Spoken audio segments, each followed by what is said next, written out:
It's the video now seen around the country and parts of the world. A Valley grandmother noticing smoke next door. She runs over to wake up her sleeping neighbors, and her quick thinking saving lives and solidifying a bond. ABC 15's Zach Crenshaw joining us in Avondale tonight with this story of hope. You probably know the old phrase, where there's smoke, there's fire. Well, Carolyn Polish also knew her neighbors had no chimney and 4 kids inside, which is why she didn't hesitate for a second to run past the flames to their front door. Before Carolyn and her robe were nearly singed, the 63-year-old nurse was asking her husband if he smelled something. But by the time he replied, "I don't smell smoke," I was out the door. Out her door and all over the Salgados. And I just kept pounding and ringing the bell.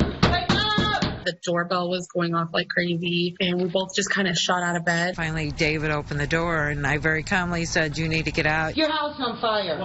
Get out." So immediately, I grabbed my son. I told my older girls, "Come on, let's go." We ran out. It's okay. You guys go to my house. Mom Nicole running back in seconds later to save the family's dogs and bearded dragon. The firefighters, the cops all told us if it would have just been a couple minutes longer and nobody would have noticed. They would have not known until the ceiling collapsed on them.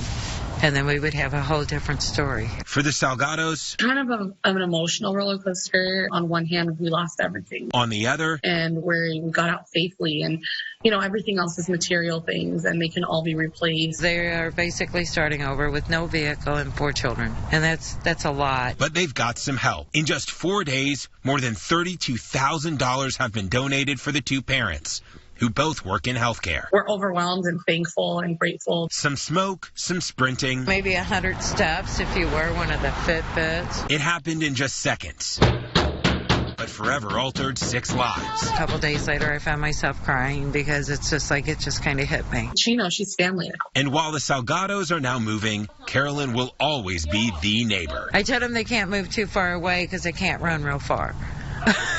So. In Avondale, Zach Crenshaw, ABC 15, Arizona.